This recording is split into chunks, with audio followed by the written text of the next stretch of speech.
დღეს გავრცელდა ინფორმაცია იმის თაობაზე, რომ დაიბომბა კიევ-პეჩორის ლავრა.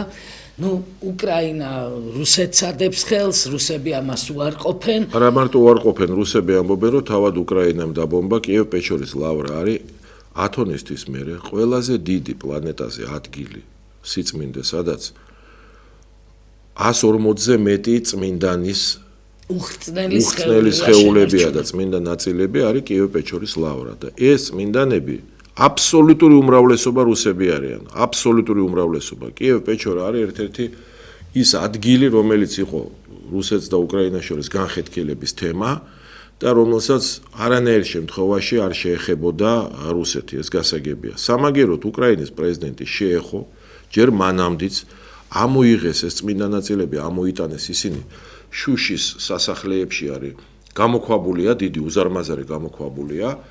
ამ გამოქვაბულში დიდი დერეფნებია და დერეფნებში პირდაპირ შუშის სასახლეებია, სადაც ეს უხსნელი ნაწილებია და სხეულები არის განთავსებული. იქიდან ამოიტანეს არაერთხელ, საერთოდ შეხება არ შეიძლება.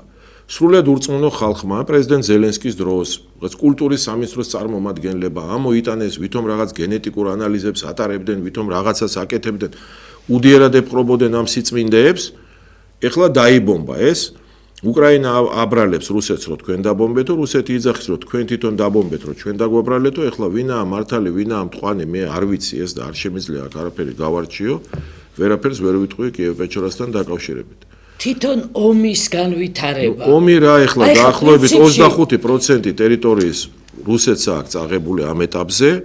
ეს ომი ერთ ადგილზე იტკეპნება, იმიტომ რომ რუსეთი ცდილობს ამერიკასთან მოძებნოს საერთო ენა, იმიტომ რომ ომი ხო რეალურად მიდის ისევ დაპირისპირება ამერიკა-რუსეთს შორის და არა რუსეთ-უკრაინას შორის და არ ვიცი რას აღწევენ, ვერ აღწევენ, მე ვხედავ რომ ამერიკა ყველგან ართმევს რუსეთს პოზიციებს და აქაც მე ვერ ვატყობ რომ რაღაცას მიაღწიეს. აი ტრამპისთვის მაგალითად რაც თქვა პრინციპში ვენესუელას თემა იყო და ალაგა, აქეთ ირანი იყო და ირანსაც ალაგებს ასე ვთქვა და ეს უკრაინის თემა რჩება ისე ღია საკითხად. ჯერჯერობით ღიად რჩება.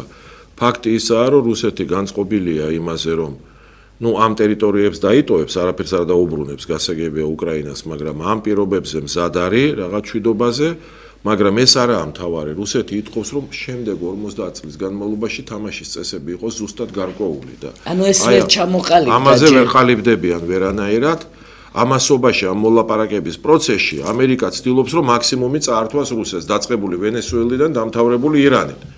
რომ სალაპარაკოც აღარ იყოს არაფერი, აი ეს ხდება იქ და რა იქნება მომავალში პროგნოზი ძალიან ძნელია, მე ვერ გეტყვით.